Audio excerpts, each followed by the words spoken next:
అయితే విజ్ఞాన్ గారు ఆ కవిత అరెస్ట్కి తెలంగాణకి ఏంటి సంబంధం? ఎగ్జాక్ట్లీ ఇదే కదా. అదే ఇప్పుడు కవిత అరెస్ట్ అయింది, వీళ్ళ అన్నయ్య వెంటనే వచ్చి నిన్న హల్చల్ చేశాడు మీడియా దగ్గరకు వచ్చి, మీరు మా చెల్లెళ్ళు అరెస్ట్ చేస్తారు, మీకేం అది లేదా ఇది లేదా, అది చూపించు ఇది చూపించు అని చెప్పి నిన్న కేటీఆర్ అన్నాడు.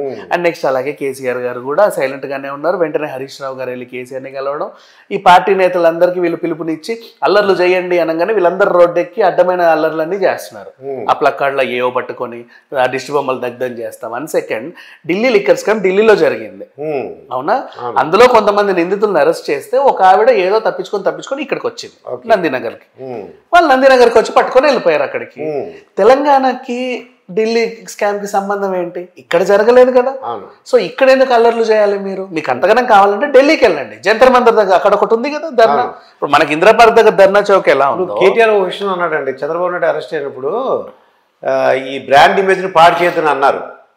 మీరు దీనికి ఇదే ఇంప్లిమెంట్ అవుతుంది. ఎగ్జాక్ట్లీ. ఇప్పుడు చంద్రబాబు నాయుడు గారు అరెస్ట్ అయినప్పుడు ఐటీ వాళ్ళందరూ ర్యాలీలు చేస్తుంటే ఇది ఏపీకి సంబంధించిన అంశం, మీరెందుకు అనవసరంగా భుజాలు తడుముకుంటున్నారు, సైలెంట్గా ఉండండి, ఇక్కడి లోకల్ లా అండ్ ఆర్డర్ సమస్య వస్తుంది, మాకు ఈ ట్రాఫిక్ సమస్యలు వస్తున్నాయి, మీరు ఇట్లా చేయకూడదు, కావాలంటే అక్కడికి వెళ్ళి నిరసన తెలుపుకోండి మీరు అక్కడ మనుషులు అయితే. ఇప్పుడు అదే రూల్ కదా. మరి కవిత ఎక్కడి నుంచో అరెస్ట్ అయ్యి వస్తే మరి ఇప్పుడు వీళ్ళ చెల్లి కొరువులు వాళ్ళకు ఒక రూలా? సంబంధం ఏంటి? వీళ్ళందరూ కలిసి రోడ్డెక్కి ఎందుకు ఈ ప్రదర్శనలన్నీ చేయాలి? అవసరమే ఉంది? ఇంకా చెప్పాలంటే అసలు వీళ్ళు 10 ఏళ్ళుగా చేయాల్సినవన్నీ చేశారు.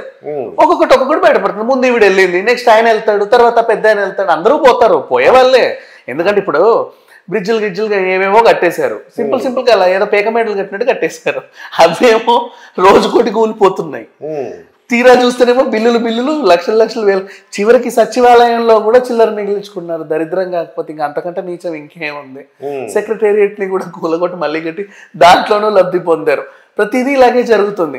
అన్నీ ఇంతే, A to Z చెప్పాలి అంటే. సో వీళ్ళన్నీ ఒక్కొక్కటి బయటపడతా వచ్చే టైంలో ఇప్పుడు జనం మీదకి వచ్చి ఎవరికి ఏమీ తెలియదు అన్నట్లుగా ఎదురు తిరిగితే, అంటే మిగతా వాళ్ళ ఒక రూలు మీకు ఒక రూలా? మీరు ఇంకోటి, మీరు అధికారంలో ఉన్నప్పుడు ఎన్ని చేశారు? బండి సంజయ్ లాంటి వాళ్ళు కానీ, రేవంత్ రెడ్డి వాళ్ళని కానీ వాళ్ళు ప్రచారం చేసుకొని వల్ల, ఎలక్షన్ టైంలో ప్రచారాలు చేసుకునే వాళ్ళ, ఎక్కడ కూర్చుంటే అక్కడ లా అండ్ ఆర్డర్ సమస్యను అరెస్ట్ చేశారు, పర్మిషన్ లేవు మీ ర్యాలీకి అన్నారు. వీళ్ళు మాత్రం బహిరంగ సభలు పెట్టారు, పెద్ద బహిరంగ సభలు. వాళ్ళని తిరగనివ్వాల, ప్రచారం చేసుకోనివ్వాల, జనాల దగ్గర కూడా రానివ్వాల.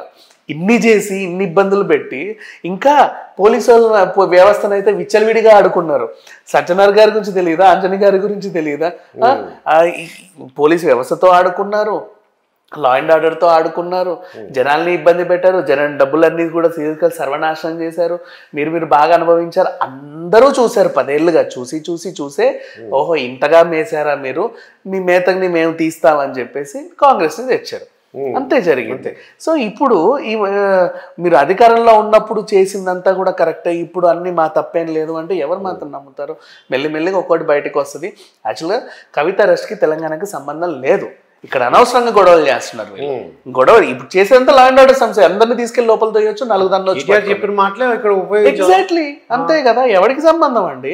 ఆవిడ ఏదో ఊర్లోకి వెళ్ళి ఆవిడ ఏవో అడ్డమైన నేరాలన్నీ చేసుకొని ఇక్కడికి వస్తే పట్టుకెళ్ళొద్దు మా చెల్లిని ఇలా పట్టుకెళ్తారని చెప్పి ఊరంతా గొడవ చేస్తే ఏంటి సంబంధం?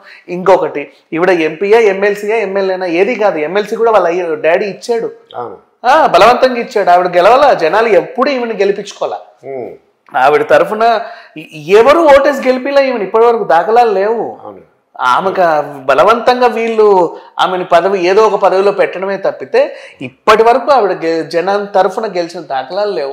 అలాంటిది అక్కడికి వెళ్ళినా కూడా వీళ్ళెందుకు అనవసరంగా, అంటే కేసీఆర్ మెప్పు పొందామని, కేటీఆర్ మెప్పు పొందుదామని ఏదో వీళ్ళు తహతహలాడుతున్నారు ఆ పార్టీ కార్యకర్తలు తప్పితే వాళ్ళ మెప్పు పొందినా పొందకపోయినా ఒరిగేది ఏమీ లేదు. ఎందుకంటే రేపటి రోజు వాళ్ళ మెప్పు అంటే వాళ్ళతో పాటు వీళ్ళు కూడా పోతారు లోపలికి. అది ఇదండి దాసరి విజ్ఞాన్ గారితో జరిగిన ఇంటర్వ్యూ. మరొక ఇంటర్వ్యూతో మీ ముందు ఉంటాను.